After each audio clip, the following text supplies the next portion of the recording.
Hello, welcome to this video. In this video, we will be exploring how we can use Geometry Sketchpad in order to help us divide a given line segment into a specified ratio. So for this video, I chose to divide my line segment into fifths, but I want to bring to your attention that you can choose any ratio that you would like. But for this video, I just chose to divide this line segment AB into 5 congruent line segments. So our first step in this construction is to create a line that goes through point A, and it can be at any angle we want. The only specification is that it passes through point A. So now our next step is we want to make 5 congruent line segments on this line right here that we just constructed. So to do that, I'm going to use circles, and I'm going to start with them centered at A, and I'm just going to go out just any distance I want. I would keep it smaller just for the sake of viewing the 5 circles on the screen. So that seems like a good distance to me. So I'm going to first find the radius of this circle by right-clicking and going down to radius. So I'm going to move this lower. So the radius of circle centered at A with point C, that radius right here is 2.45 centimeters.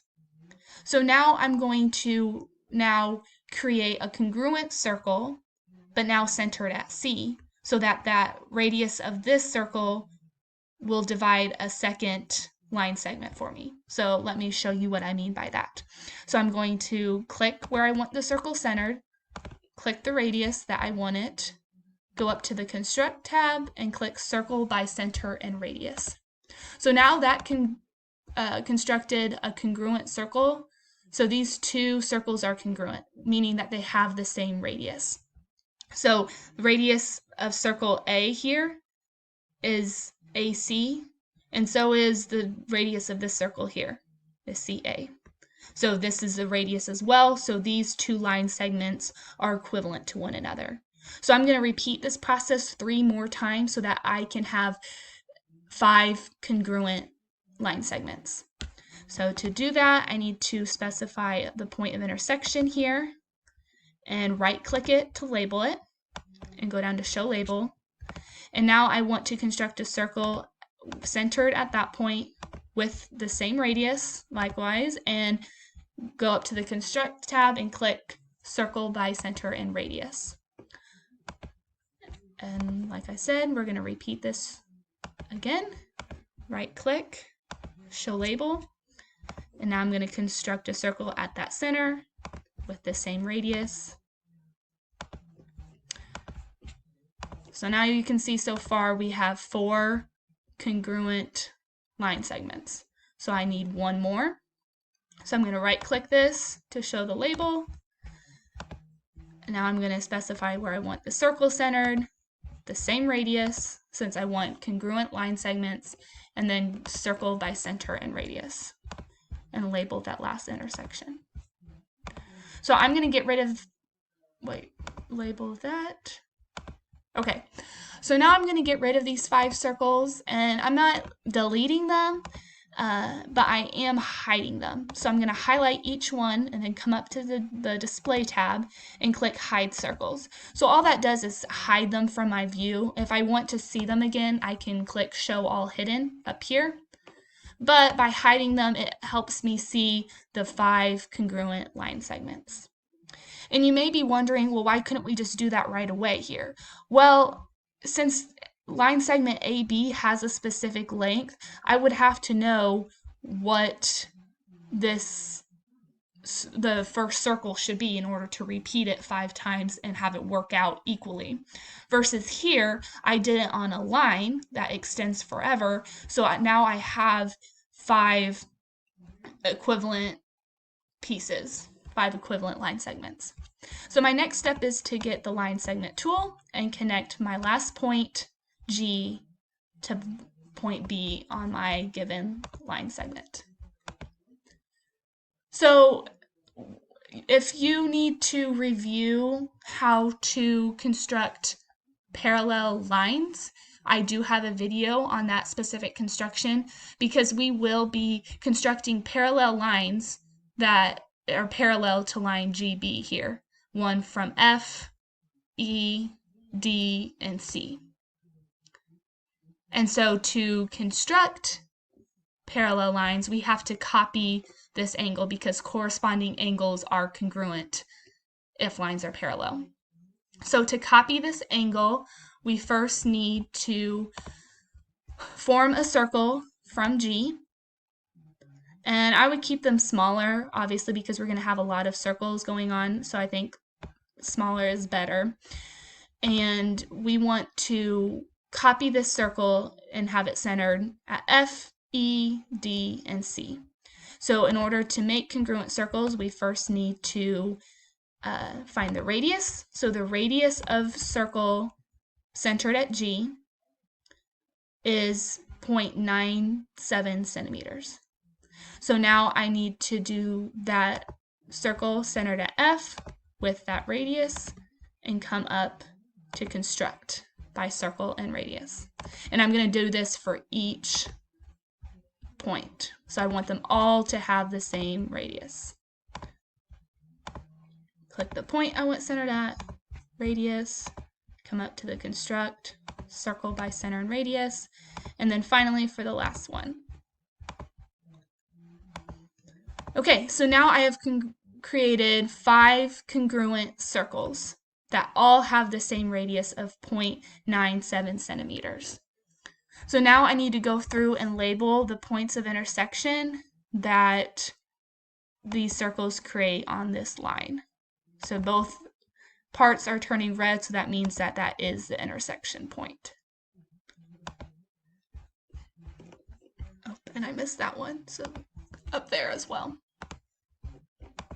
So now this next step of copying an angle is you need to create a circle that extends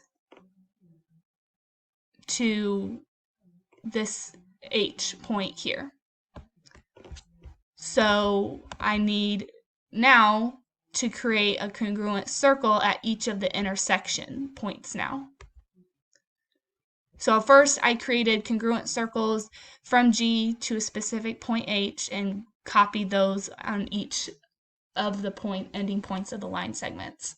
And now I am creating a circle centered at the intersection point of those circles on the line and measuring it out to H. So now I want to copy this circle. So I'm going to right click it and find the radius. So the radius of circle centered at I with H on it is 1.19 centimeters. So now I want that at the intersection of this one with that radius. Okay, click construct, circle by radius, and I'm going to go ahead and label that point of intersection. Now I'm going to do it again with this intersection point to be the center, that radius, come up to construct, circle by radius, and now I'm going to label where those two circles intersect. So we're copying what this first looks like. So we started with that circle centered at G and copied it, and then we formed a second circle with a specific point where those two circles intersected. So now I'm labeling those intersections as I go. And now I want the circle centered at that intersection point with the same radius of 1.19 centimeters, come up to construct, circle by center and radius, and finally one last time with the intersection point and the radius of 1.19. And then I'm going to label those last two intersection points. Okay, so that was a lot of circles and a lot of words. So what we're doing basically is we're going through the construction of copying an angle when we specifically form parallel lines. So we're copying this angle down for each point on the original line segment. So I'm going to go ahead and hide all these circles so we can see the work we've done thus far. So display, hide circles, and then hide these last three. Okay, so I think this helps us see it more clearly. So we have our initial points are the G, F, E, D, and C, which divided this line segment into 5 congruent segments. So now I need to connect the points to form the angle. And instead of line segments, let's go ahead and do lines so it extends down to our given line segment AB. And so I do it down there and there.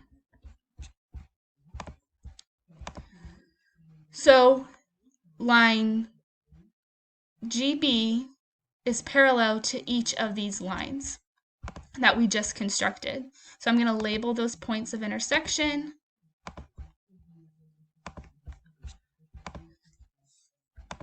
And so by doing this, we can now use this corollary I have, and this is corollary to the triangle proportionality theorem. And this corollary says if 3 or more parallel lines cut off congruent segments on one transversal, then they cut off congruent segments on every transversal. So here we see we have 3 or more parallel lines. And on this transversal, they cut off congruent segments, which we formed using circles, which was our first step of this whole construction. And then we use the fact to make parallel lines by forming congruent corresponding angles and extended those lines down. And so therefore, by this corollary, we know that each of these segments are congruent to one another, since the parallel lines that cut off congruent segments on one transversal, that they cut off congruent segments on every transversal. So this is another transversal. So to check our work, we can go ahead and measure each of these distances to verify that they are indeed congruent to one another. So the distance of AJ is 2.54 centimeters. And go up to measure again. The distance to JK is 2.54. Measure distance. And again, the measure of distance KL is 2.54. Go up to measure. Distance of LM is 2.54. And finally, we will find that the distance of MB is indeed 2.54. Therefore, we have successfully divided this original line segment AB. So don't forget that AB is our original line segment that we were given. We successfully divided this line segment into a given ratio of fifths by using this corollary, by copying the angles, forming parallel lines, and making the conclusion that this corollary supports. And that is how you divide a line segment into a given ratio on Sketchpad.